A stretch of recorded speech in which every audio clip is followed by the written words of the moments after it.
ازاي تجهز نفسك لتالتة ثانوي. بس انا عايزك تثبت حاجتين كده مهمين في الروتين اليومي بتاعك، سواء كنت ثانويه عامه او ثانويه ازهريه، فالكلام ده مهم ليك جدا. بس انت حاول تشوف نفسك انت شخصيا بترتاح لايه وتعمل كده. فدي حاجة مهمة قوي ان انت تعملها قبل الثانوية. اما بقى بالنسبة للمذاكرة في الفترة دي، ما تزودش عن كده وما تقللش عن كده علشان تفضل مكمل. انا هعمل فيديو عن الكلام ده وهقول لك الانسب ليك انت تعمل ايه.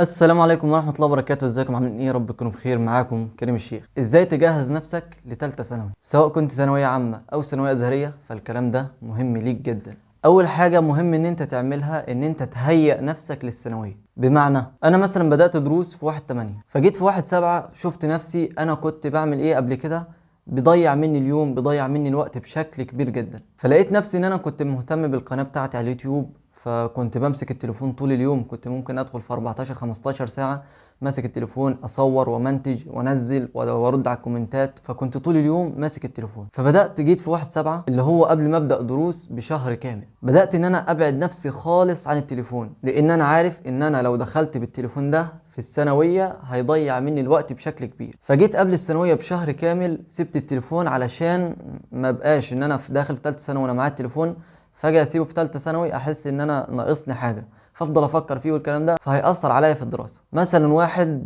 بيستغل يوم ان هو يلعب مثلا لعبة بابجي مثلا، فاللعبة دي بتضيع له نص يوم على الاقل، فيبدأ ان هو يقلل من اللعبة دي خالص لحد ما يسيبها خالص وينساها علشان يدخل ثالثة ثانوي دماغه في الثانوية بس. فيبقى انت كده انت بتهيئ نفسك ان انت تدخل ثالثه ثانوي مش وراك غير المذاكره وبس. بعد يا غالي ما تشوف انت كنت بتضيع يومك في ايه وتبدا ان انت تبعد نفسك عنه، زي ما قلت لك، سواء اي حاجه انت بتشوف انت يومك بيضيع في ايه فانت بتبعد عنه. تبدا يا غالي تعمل لنفسك روتين يومي، تصحى الساعه كام، تنام الساعه كام، تعمل ايه في يومك. فهمني ازاي؟ بس انا عايزك تثبت حاجتين كده مهمين في الروتين اليومي بتاعك. اول حاجه اذكار الصباح والمساء، كل يوم لازم تقرا اذكار الصباح والمساء. فيبقى انت كده من روتين يومك ان انت اول ما تصحى كده من النوم ان شاء الله تبدا تقرا اذكار الصباح، ولما الليل يليل والمغرب يأذن تبدا تقرا اذكار المساء.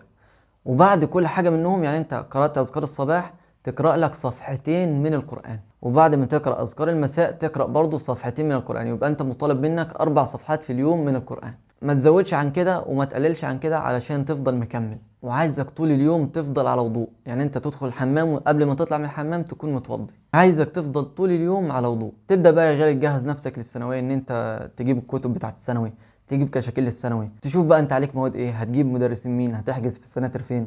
كل دي حاجات انت بتعملها قبل الثانويه بشهر عشان تشوف نفسك هتظبط يومك ازاي، وبرضه هتظبط مواعيد نومك. يعني انت مثلا هتنام 8 ساعات في الاول كده، في اول الثانويه هتنام 8 ساعات، فال8 ساعات انت هتظبط نومك من كذا لكذا. يبقى انت ثبت نومك من الساعه كذا لكذا، مش هتغيرها طول السنه او طول المده اللي هي قبل فتره المراجعه، لان انت كده كده في المراجعه هتغير نومك.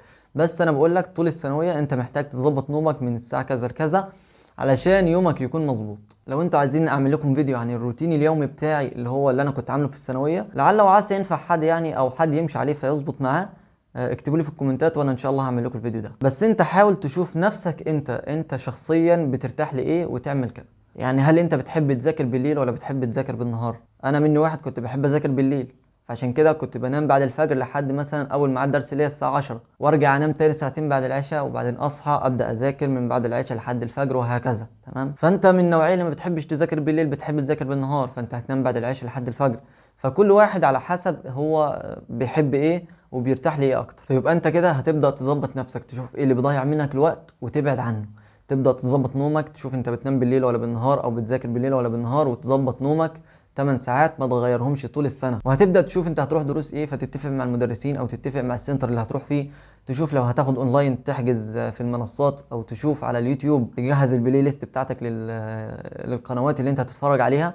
يعني تظبط نفسك في الشهر ده عشان تدخل الثانويه وانت مجهز لكل حاجه. ما تجيش تجرب لي بقى وانت جوه الثانويه تضيع منك شهر ولا شهرين خساره. وما تنساش اذكار الصباح والمساء، حاول تعود نفسك عليهم عشان يبقى من روتينك اليومي ان انت يا دوب تصحى تقرا اذكار الصباح، وبالليل تقرا اذكار المساء، والصفحتين الصبح والصفحتين بالليل من القران. دول هيفتحوا لك الدنيا ان شاء الله، وهيدوا لك بركه في الوقت والله العظيم. اما بقى بالنسبه للمذاكره في الفتره دي، مش عايزك تذاكر فيها ولا تفتح فيها كتاب، لان الثانويه الازهريه كده كده هيغيروا في مواد الشرع والعربي. في كلام ان هم هيغيروا في المناهج بتاعه الثانويه اللي هي الشرع والعربي. اي نعم مش هيغيروا تغيير جذري، لكن هيغيروا فيها شويه حاجات. فانت ما تبداش فيها من دلوقتي. انا في ناس بتبدا في مثلا تخلص الحديث، تخلص التفسير، الكلام ده يعني بيقول لك ان انا اخلص حاجه قبل الثانويه عشان توفر لي وقت في الثانويه. لا، ما تعملش كده. خليك خد الفتره دي فري كده. انت لسه مخلص ثانيه ثانوي، فانت خد الفتره دي ان انت تطلع تصيف، تطلع تتفسح، تمشي مع صحابك، فاهم؟ ما تزنقش نفسك في المذاكره من دلوقتي. انت كده كده السنه معاك طويله والله العظيم، هتعمل فيها اللي انت ناوي تعمله من دلوقتي وزياده. فانت ما تربطش نفسك بمذاكره من دلوقتي، لا، ادي نفسك براح كده ان انت تاخد راحتك في الفتره دي، علشان لما تدخل الثانويه يا باشا تبدا ان انت تقفل على نفسك وتبدا تذاكر اول باول. بدات انت بقى الدروس، هتعمل ايه؟ عايزك تذاكر اول باول.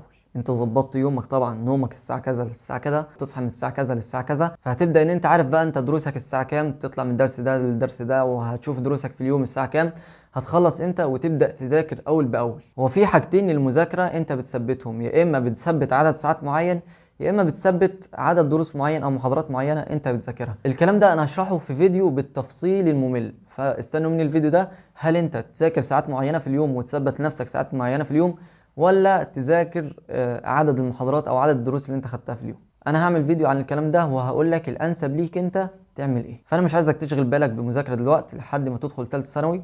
تبدا ان انت تذاكر اول باول ان شاء الله، الدرس اللي عليك تخلصه، او ان انت تحط لنفسك مثلا ساعات معينه تخلصها. الكلام ده كله هقوله لكم في الفيديو. فيبقى انت كده عشان تعرف الخلاصه من الفيديو ده، ان انت تهيئ نفسك لثالثه ثانوي. ازاي؟